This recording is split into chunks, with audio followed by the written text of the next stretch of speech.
Hi everyone, welcome to my talk, Extending the Editor, a risky long game. This is me. I joined QED Games earlier this year. We created Gray, a cross-platform framework for programming NPC behaviors. We also do some code development. Before that, I worked in OrbitWorks. I created their games. So what are we talking about? First, I'll give you a brief crash course about modules and how to use them. Then I tell you how do you go from looking at Slate, looking at the other editor to the code that's responsible for that. Then I'll show you a bit what we had to do in Grail to achieve our desired results. Then I'll tell you how to modify something that's already in the engine, but you want it to work differently. Then I talk about the cost versus gain. And finally, some stuff I found useful during making this presentation. So, modules. There's actually a good documentation about modules, which is sometimes surprising with this engine. You can read about them here if you want to know more. But what you need to know is that modules provide encapsulation and organization of code. They are managed by the module manager. Then can depend on each other and use each other. Then can be loaded and unloaded by the user at any time. And the engine is entirely divided into modules, so you have to use them. Okay, so when you see some class inside some module, you may see this class have this weird some module, the name of the module underscore API. That means that this class is exported outside this module. You can fully use it, you can derive from it, you can cast to it. It's basically this macro actually means export. It's like some C++ thing.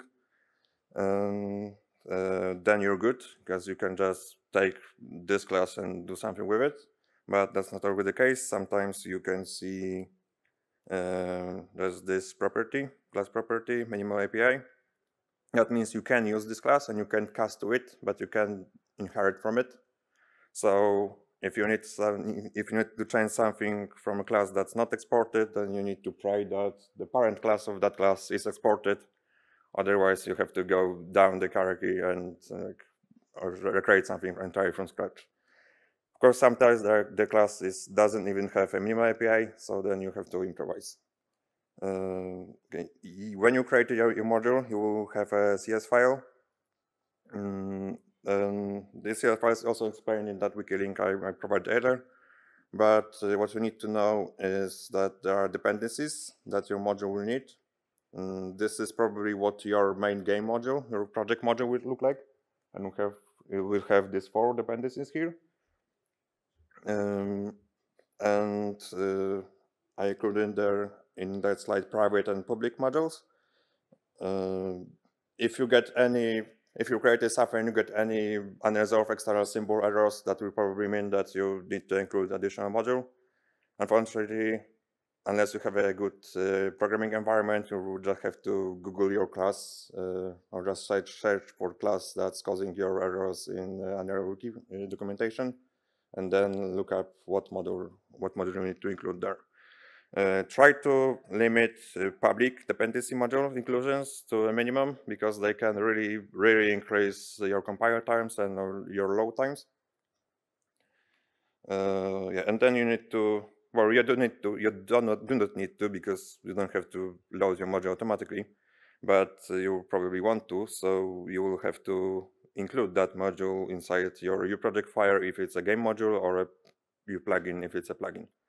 And I'll talk about loading frames in a bit, but there are way more fields you can provide here. You can look at them in the module descriptor, but beware, that's the module descriptor can lie, as you can see here, because last time I checked, it was like changed once in 2016. And it says that this, for example, this is the loading phase. Loading phase called pre-array loading screen, and the descriptor of that phase says that it's loaded before carry object, and that's not true, because if you go into launch engine loop file, you will know that core engine modules, which is a core and core UI object are loaded way before any other module, so even before Rail is possible. And looking at that file, you can see that this is the order the modules are loaded. Important thing to notice that important thing I found that most modules will have the default loading phase, and there are no other engine changes between those three. So pre-default, default, and post-default modules are loaded right after each other. So and outside the modules with those specified loading phases, nothing changes inside the engine. Okay, next. So now that you know about modules, so how do you go from this to this? This is the spawn editor level inside the level editor. One really useful tool is widget effector. It is also well documented, and it's also a tool you should know that. Basically, what it works, how it works, you pick up some window on your screen, and then you can see here a hierarchy of the entire thing up to the main editor window. And here you can see, well, you probably can see that, but you have to believe me that here is the class, the actual source file that's responsible for that window. So when you click it, you get taken right away to that file inside your engine. You can also use that to debug your game widgets. So it's a really useful tool to learn. But it's not always that easy.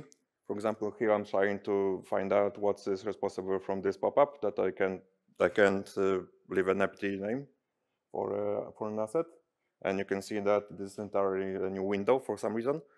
And I couldn't really get into the actor that's the class that's owning it. So it's not always that simple. We'll have to do some jumping around the source code. If widget effectors fails you, which will happen, but probably not that often, you can also always look at logs. For example, I create a new asset and then I see that my log file has like 5 new lines. So I can see that it's a special category called log content browser. So probably go from there and start just searching for raw strings in your programming environment. And it kind of looks like this.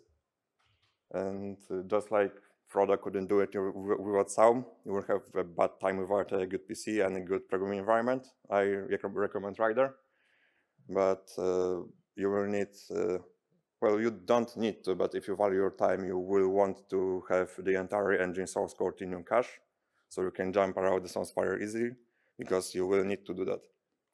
Okay, so let's see an actual example.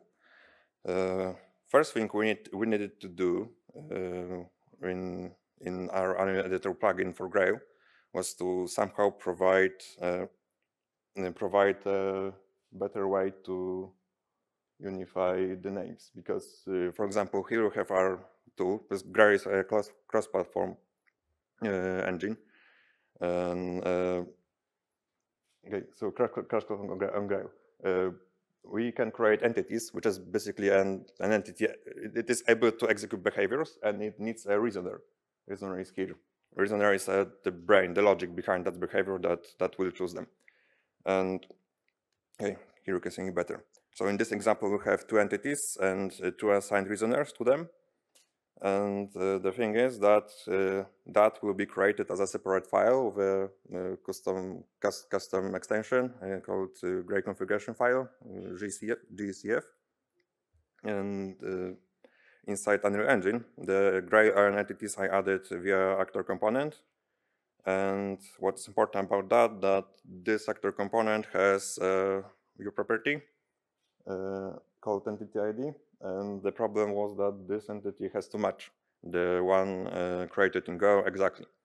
And the problem, and that created that problem because, well, it's case sensitive and nobody cares about cases when typing something. And any error, the only way of telling you something is wrong is to just crash the editor. And that causes long iteration times. Typos are quite easy to miss, especially if you're doing something late and you just wanted to go home. And making sure manually and having a tool open all the time and like comparing strings is annoying. So to the rescue came detail customization. Basically, every asset that has property that you can edit inside the editor has something called customization. Here you can see like an actor detail, a blackboard, some other stuff. So we decided to create our own. So you can see we create a custom entity selection section of our detail customization, and then we parse a configuration file that's loaded, and we also select only these two options, so this eliminates any chance for a mistake. So detail customization is basically just one interface that has two methods. Make instance just produces a singleton instance of your customization class, and then customize details when you actually do the stuff. This is the ideal example because it's also well documented. The last one here, I promise.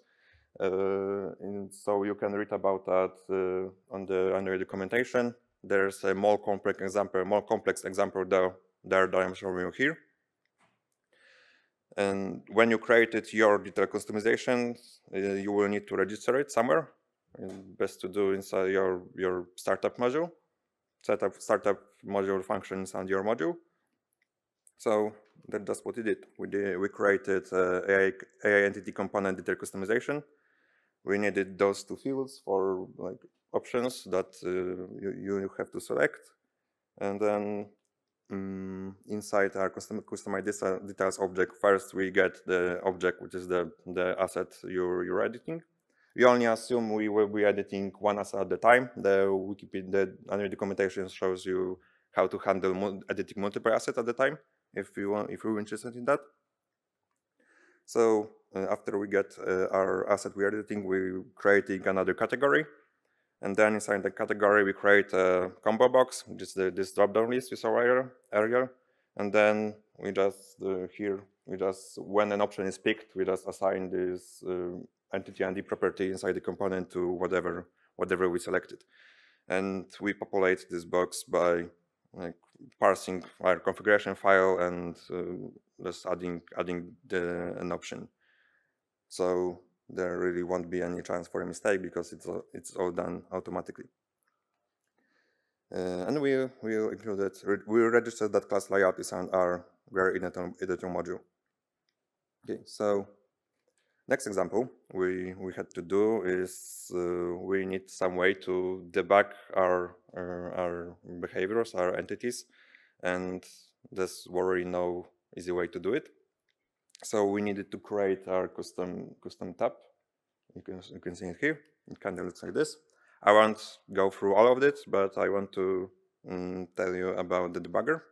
The debugger will, after attaching to it, will basically at the end produce a file that you can then open inside the tool, when you can preview like how a specific behavior was scored, how many actors were there, and it really, without it, you would have really great time, really bad time debugging this on your own. So how did we do it? We created our many windows for this. The function we need to look here is create girl tab, which is basically that's our nomad window. You can also kind of look at it on Wikipedia under documentation, but that's not really that useful. The best thing you can do if you want to create your own that won't be this is just look at how other tool windows are created and copy that, because Unreal is open source. If you like looking on slide, feel free. I don't, because it's ugly. But Slate is kinda explained by the documentation, so you can read about it here. What you need to know that after constructing several windows and several child boxes and stuff, finally we get to our debugging widget. And inside the debugging widget, after initializing debugging, we can create spawn an actor inside our current level, and then when that option in that drop box you've seen here, one of those, when it's picked, we basically tell that spawn actor to start debugging. The reason I want to tell you about this because I've seen multiple examples of just actors that solely purpose is to do some debugging that just are placed in level and just sit there and clog up your memory, and they increase your load time, they increase your level disk size, and they're also often left inside your final product. So because either nowhere bothers or people just forget it's there. So that's a better way to handle that. If you need a specific actor and you really do not want to hook up like word properties to your slide window, and that's a pain, you can just spawn actors from here. Okay. The last thing we had in Grail that we need to do is to import custom asset as blueprints because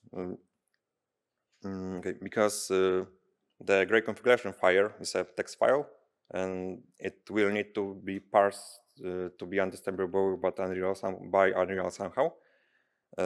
So we created a custom asset to do that, but the user needs to know that this specific asset is used to parse Gray configuration. So we decided to automate that a bit. To do that, we used asset factories. Asset factories are, well, I haven't seen really any documentation of them, but you can just look at the source code. They're responsible for creating an asset. They can import them or re-import them. They work by having file extensions if you're importing, because you can also just create a new asset inside the editor. But if they're importing, they require at least one valid file type, and they can be vastly configured by changing the properties. So if you decide to have a go at importing or creating your custom assets, it is probably a good idea to have a look at that class and see how it can be customized. Also, a cool thing about them is that they are automatically searched for where needed. So you just need to create a class. You don't need to include it anywhere. So that's just what we did. We created a Gray configuration factory. That derives from Blueprint factory because our custom Gray configuration loader is a Blueprint. So factory can import just a method that validates whether or not that configuration file is a valid Gray configuration. I won't bother you with that. But the constructor, inside the constructor, I just set a few options. So yes, this factory can create new files. This factory will create files that derive from this class. It's our Gray configuration loader, C++ class. Yes, it does import to editor, and I don't want class picker. The class picker is that thing you do when you create blueprints. And the most important thing, I added this extension, this Gray configuration file, as a valid extension to import from. And that does it. It works. You can see whether I drag. Oh, okay, it passed. But it paused. But whether I dragged a file from my Windows Explorer folder to my content browser, it automatically gets created as a Gray configuration file. You can go further with that. You can also set some properties inside that factory. I unfortunately didn't have time to do that before this presentation, but it is quite easy once you get to look at how other factories existing in the engine are importing assets. So yes, so you can do that. You can automate a few things, but I will talk about that a bit later. But usually a project needs just one configuration loader. So this kind of automating a one-time thing doesn't really make that much of a sense, but more on that later. Okay, so that's all we did for Grail, but I also wanted to show you one additional example I've seen multiple times. How to modify existing functionality, more specifically, how to replace default new asset name with your own. Because with what I will show you, you can easily just change it to allow creating assets only in designated folders, to not allow duplicates. You can basically change everything that is changeable inside the content browser. But I've seen default new asset names with prefixes and postfixes most often, so I decided to to focus on that, because I recently found a way how to do that without modifying the engine, and that was not really possible. Well, it was possible because Unreal is open source, but it was really a pain to do that before Unreal Engine 5.2. And using widget refactor, before that, if you're fine with modifying the engine, you basically just need to change those two methods. First, this is inside UFactory. There's a method create default new asset name. Just change it to whatever you need to. And then you actually need to validate those names to prevent people from like just changing this name back to something stupid and like saving this asset. I chose to override the can rename item function, but you can also, there's also a function called onValidate name, onValidate item. So you can choose to override that instead. And that does it. It's like 10 minutes of work and then 4 hours on compiling the engine. Depends on your machine. Yeah, it's really that simple.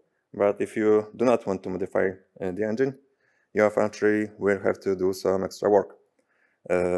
First, let's just see that just creating your factory with change name will work. I've created a factory here deriving from Blueprint factory. I've override the getDisplayName method that because I want you to see that yes, it is in fact a different factory. You don't need to do that, but the method that is important here is here. So I just decided to name this BP new and Blueprint. The getSupported class will return Blueprint from this factory, and yeah. Just like that, as I told you earlier, factories don't need to be loaded anywhere, they just automatically look for. So you can see that, yes, this is my custom factory, and it will be visible here. And when I create an asset using this factory, it will be automatically named BP new Blueprint. But the default factory is also visible, so that's not ideal.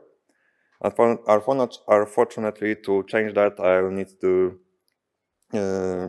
basically replace all the content browser asset data because the function responsible for populating this window you saw here is a function create new asset menu category inside new asset content menu, which is a class used by the content browser asset data source.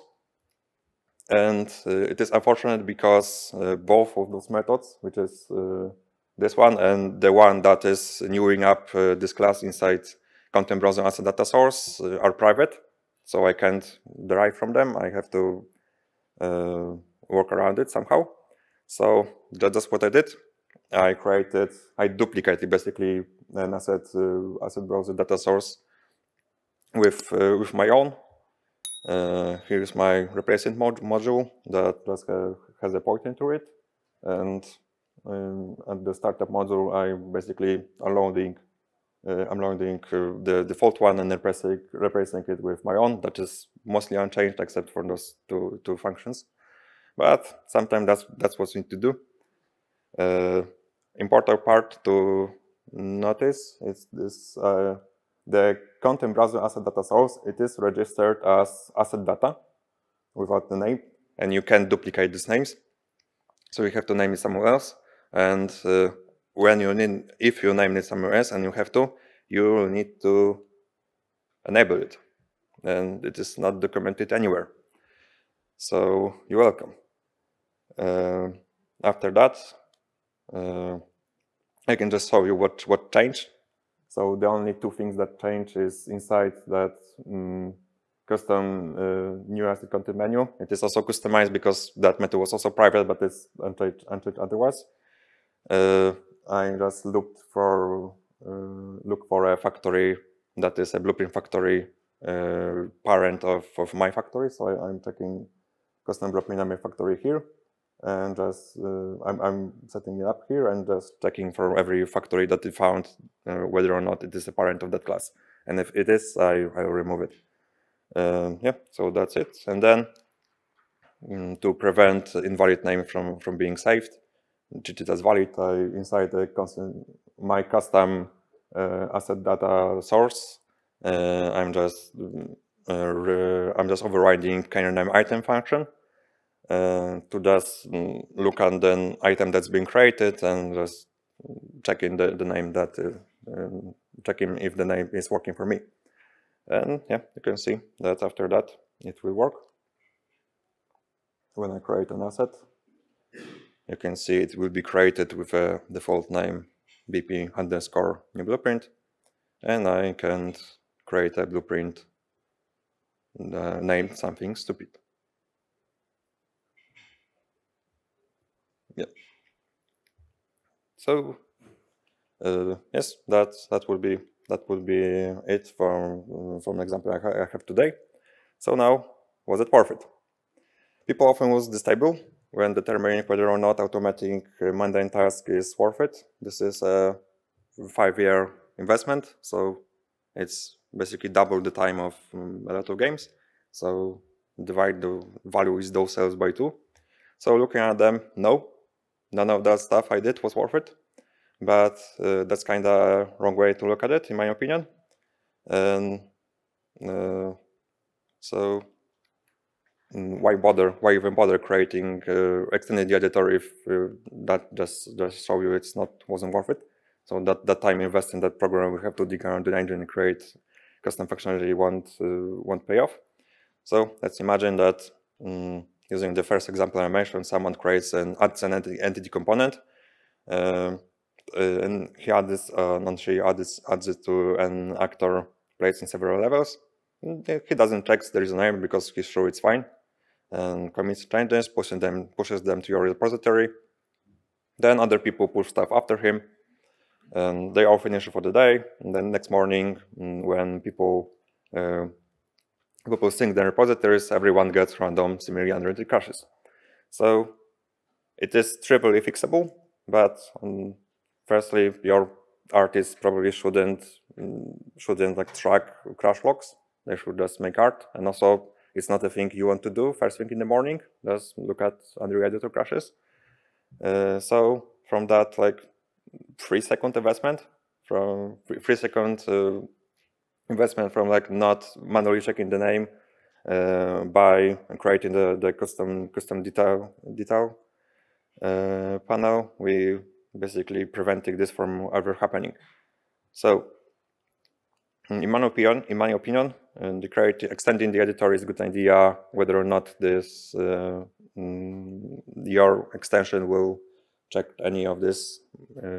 So if it automate repetitive tasks, I would do it to a reasonable extent, because like repetitive tasks are prone to errors. No one wants to check them. The basically morale drops all the way down, whether you need to do the same thing for the 50th time. Of course, if it provides important to the project feature, it will have to be done. If you need to avoid modifying the engine code directly, but you want to change the engine somehow, yeah, you also want to do some extra work to have smaller changes. In my opinion, if it's easy frustration but doesn't really save that much time, it's also worth it, because like work ethics is kind of important. And of course, if you expect the time investment to pay off, you should probably do it. But it's not always a good idea. Sometimes I've seen people modifying the engine for something that can be solved with just a message. For example, like, hey, don't name your asset dupa, or like don't swear, don't do stupid stuff. But instead of like talking with those people, they decided to like forbid Unreal properties for being named that way. And in my opinion, it's pointless, because like, well, Dupa then also works. So you have to do it's never in the story, but some people like to bother with that. Also, a lot of time extending the editor or like modifying the engine masks another underlying problem. For example, you have a bad architecture and you really can't do any more work there. So you need to create a workaround. So, okay, I won't open this particular asset because it will crash the editor, but I will create a custom loader that will take a property from that asset and will assign it to a duplicate. Also, a lot of times, same or similar enough effect can be achieved with simple methods. For example, in this example with referencing default asset names, if I had the choice, I would just modify the engine. Also, Slate is kind of slow, and a lot of things inside Slate are done on tick, so they'll re-evaluate it and repopulate it all the time. Oftentimes, also entire windows are being recreated every frame, and that's not ideal. So oftentimes you just slow your performance down, and you meant to speed up your iteration, and you slow it down because, well, now your editor is lagging. So yeah, that's it. But there's also good alternatives I found to extend the editor. You can use Rocket builds. Well, firstly, you can have just modify the engine and have a change list, but that requires people to like download the source code, and that's like 200 gigabytes or something. And like your artists and your third-party constructors probably don't need another version of Unreal Engine source code, because like space is limited, dry space. But if you want to modify the engine and you don't want for everyone on your team to have a source engine, you can create a Rocket builds. It is documented here. Basically, you create a binary engine build that you just can store on your repository and use. The engine you download from the launcher is a Rocket build. It's also you can do that even if you do not have any engine modification, to like cut out anything from this engine you're not using. For example, if you're sure you're not making a game for mobile games or from Linux or from stuff, or you don't need VR stuff in there, you can just take that module out and then create a Rocket build, and you have 10-15 gigabytes saving of space by doing that. There's also Python tools that are getting more and more complex. So you can use that to do lots of stuff with automatic pipelines, with asset data, and it's just easier to like write some things in Python than to modify the engine and create Slate windows. Also, there are editor utility widgets. It's basically a widget, but it doesn't work on your game data as like a running game, but it works for your game data as in like what's in your content browser. You can rename stuff there. You can create files. You can like check directories. There's a lot of stuff you can do there. So I recommend you check this out. So this is stuff I used when preparing this presentation.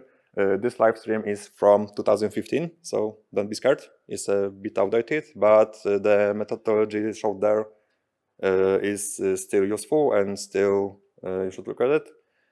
If you don't have the time, the guys there basically say, well, look at what we did in Paper 2D, because Paper 2D, which is all the 2D stuff that they added to the engine, is a separate module.